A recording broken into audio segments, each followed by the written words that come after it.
So I'm following this wonderful devotional, no, in my quiet time with the Lord. And today, ang ganda nung devotion ko. The devotion that I was chewing on this morning talks about David and how God prepared him to be king. No, I realized that when God prepared David to be king, hindi niya muna tinuruan si David on the art of being a politician or how to be a good military strategist or an economist or how to work with people and plan for a city. You know, when God was training David to be king, God sent David into solitude, no, and taught David how to be a shepherd and taught David what it means to be shepherded by God. David learned the very valuable and significant lesson of depending on the Lord. Today, I hope that we would learn the meaning and the importance of depending on the Lord. Magandang araw kaagapay. Welcome to Kapitira, 15-minute program where we talk about the goodness and the greatness of our God. Samahan niyo po ako. Ako si Pastor Rolly Victira. Magkape po tayo at magkwentuhan patungkol sa salita ng Diyos. Ang passage po na pag-aaralan natin sa araw na to ay matatagpuan sa 1 Peter chapter 3. Babasahin po natin yung verse 18. 1 Peter chapter 3 verse 18. Bago po natin basahin ito, let's join our hearts in prayer. Father, we thank you because you have won the victory for us. Thank you, Lord, for your dependence on God. And because of your faith in the Lord, you have won the victory for us. And now we can depend on you, Lord Jesus, as we navigate our life. Lord, we commit to our time together in the Word. We worship you in Jesus' name we pray. Amen. 1 Peter chapter 3 verse 18, this is what it says. For Christ also suffered once for sins, the righteous for the unrighteous, that he might bring us to God, being put to death in the flesh, but made alive in the Spirit. It is very normal for a Christian to go through times of difficulty. In fact, it is abnormal for a Christian not to go through times of trials and difficulty. Hindi ba sabi ni Jesus sa Luke 9:23, if anyone would come after me, let him deny himself and take up his cross daily and follow me. The Christian life is a life of cross-bearing, hindi ba? And as we navigate our life in the Lord, no, it's very important na yung perspective natin ay clear kung saan ang leading ng Panginoon. And Peter here brings out and points us to what we should be looking at as we navigate our Christian life, especially in times of difficulty and suffering. Sabi niya, always think about the Lord Jesus Christ. Sabi dito, for Christ also suffered once for sins. No, it's very important to have a clear understanding about what Jesus had gone through for us. No, especially as we navigate times of difficulty. Kasi I'm thinking about King David, hindi ba? And his struggle and war with Goliath, no? Sometimes I'm thinking, sino ba ako dito sa story na to, no? Ako ba si David dito? Ako ba si King Saul dito? You know what? As I'm meditating on these things, and especially in line with the First Peter, no, I come to realize na I'm neither King David nor King Saul. Who I am in this story of David versus Goliath is the armies of Israel, hindi ba? Yung army ng Israel at that time, they are very afraid, they were scared, they were cowering, they were hiding in the face of this giant, no, this enemy. But then somebody steps in and says, you know what? Di nyo siya kayang talunin, di nyo siya kayang kalabanin, but I am willing to put my life at risk and face the giant that you cannot defeat, no? So that in my victory, you also would have victory. And so David, as the story goes, di ba, he defeats Goliath, and the kingdom of Israel wins the victory. And because of that, they were able to pursue the Philistines and to subdue them, di ba? And, experience the victory that they have in the Lord. In the same way, diba, Jesus is the greater David. No? He's the son of David. No?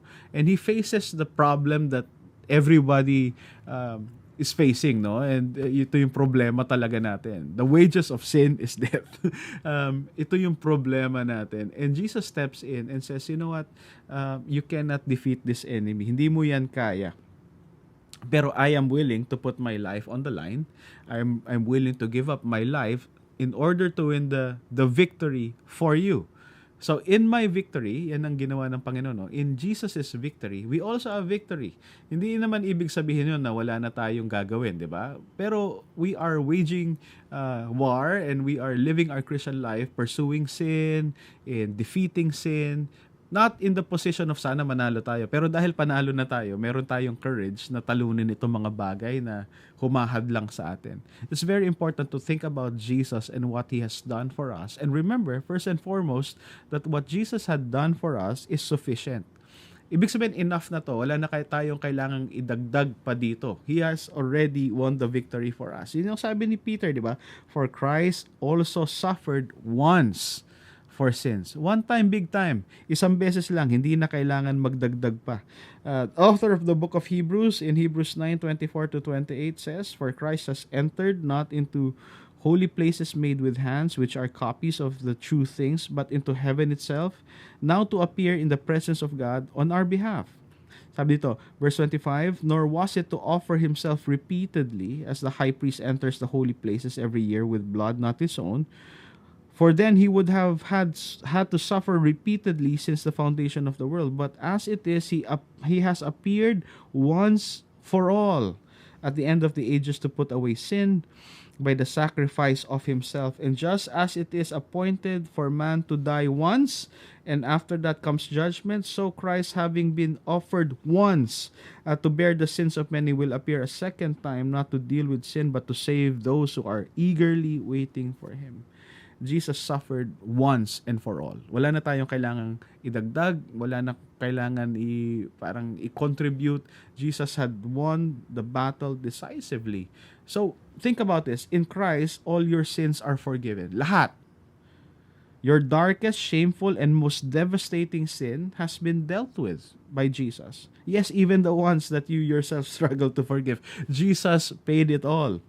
Think about this also. In Christ, there is no present struggle, suffering, and sin that you cannot overcome by the Holy Spirit. God has already accepted you. His embrace will change you from within, and His acceptance of you already guarantees your full sanctification. The Lord is able to bring to completion what He has already started in your life in Jesus. And thirdly, in Christ, God will love you unto eternity. There is no future or any circumstance that would tear you away from the love of God. Look at Romans 8, and appreciate what God has done for us in Christ. Sabi nga ni Jesus on the cross, diba? It is finished. Tapos na talaga. So it's very important, as we navigate our Christian life, to be in Christ. If you do not have this for certain sa buhay mo, come to the Lord. Give your life to Him. There is victory in the Lord. Now, His victory also is very important to remember. It is enough because it's also substitutionary, substitute, may kapalit, di ba? Sabi dito sa sa 1 Peter 3:18, For Christ also suffered once for sins. Look at this, the righteous for the unrighteous. May substitution na nangyari dito. Tayo yung unrighteous dito, siya yung righteous, di ba? Sabi sa 2 Corinthians 5:21, for us to appreciate this substitution, For our sake, He made Him to be sin who knew no sin, so that in Him we might become the righteousness of God. Everything we deserve in life, yung mga karapat-dapat sa atin ay hatol ng Diyos. Ang deserve ni Jesus ay ang favor ng Diyos, ang kabutihan ng Diyos, ang pagkikisama at communion ng Diyos.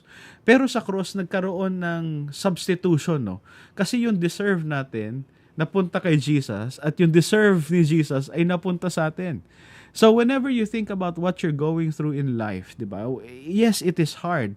Pero that is not the hardest thing that you have to deal with, because the hardest thing, the penalty for our sins, has already been dealt with by Christ. It is a substitute, and we are reaping the benefits of Christ's righteousness. So pagkaharap natin ng Panginoon, no, suot-suot natin yung kabutihan, yung perfection ng Panginoon. So ang nakikita ng Panginoon sa buhay natin ay yung righteousness ni Jesus, no? At yung kasalanan natin ay binayaran na ni Jesus, and He removed away our sins as far as the east is from the west. You know what? Unless we see how great of a sinner we are, yung unrighteousness natin, we will never know how great of a Savior we have. Yung kabayaran ng kasalanan natin ay binata ng Panginoong Yesus para sa atin. And because of this, no, Christ's suffering is sufficient, it's substitutionary, and it is also satisfying. Yung ginawa ng Panginoon para sa atin, it really fulfills yung deepest desire ng kalooban natin. Sabi sa 1 Peter 3:18, 'di ba? For Christ also suffered once for sins, the righteous for the unrighteous, that He might bring us to God. Napaka-importante na, no? Ang objective ng Panginoon sa pagbayad ng kasalanan natin is not to make us rich, it's not to make us physically healthy, it's not to give us fame and all of the things that the world gives. No, the Lord gives us something the world can never provide. Jesus, because of His suffering, gives us the true and deepest joy that we could ever have in the presence of God. Sabi ni John Piper sa napakagandang libro niya, God is the Gospel, sabi ni John Piper, Christ did not die to forgive sinners who go on treasuring anything above seeing and savoring God. And people who would be happy in heaven if Christ were not there will not be there. The gospel is not a way to get people to heaven. It is a way to get people to God. It is a way of overcoming every obstacle to everlasting joy in God. If we don't want God above all things, we have not been converted by the gospel. You know what? The good news of the gospel is that we can be in the presence of God. Oh, we can be in the presence of God. Sabi sa Psalm 16 verse 11, You make known to me the path of life. In your presence there is fullness of joy. At your right hand are pleasures forevermore. So in Christ, no, as we move to Christ and away from our sins, we are not being deprived of pleasure. In fact, the cheap pleasures are being removed from us so that ultimate joy could be experienced by us in the presence of the Lord, no. The reason why Christ died for us is to bring us into the very presence of God. And I tell you, my friends, wala nang ibang makakasatisfy ng pangangailangan ng kalooban natin higit pa sa presensya ng Panginoon. As we go on through life, no, remember, focus your attention on Christ and His suffering. He understands what you're going through. He understands what we are going through. And remember that yung pagbata niya ng kasalanan natin, the price that He paid is sufficient for you. Wala ka nang kailangang i-add or subtract doon. It is substitutionary. Tapos na sa Panginoon ito, and it is all satisfying. It gives us joy. So as we navigate life in Christ, very important. Katulad ni David, we learn to be dependent on Christ. How we are dependent in Christ privately, this will manifest publicly as we go on with life. Bago po tayo maghiwa-hiwalay, let's join our hearts in prayer. Father, we thank you for this time in your word. I pray, Lord, that as you did with David, tulungan niyo po kami to learn dependence on you privately, at hayaan niyo po ito to manifest publicly as we trust you every step of the way. We thank you, Lord, for this time in the word. In Jesus' name we pray. Amen. Maraming salamat po sa pagsama sa akin sa Kapitira. Ang programa natin ay nasa Facebook at Spotify, at syempre po dito sa FEBC Radio TV. God bless you po. I'll see you again next time. Bye.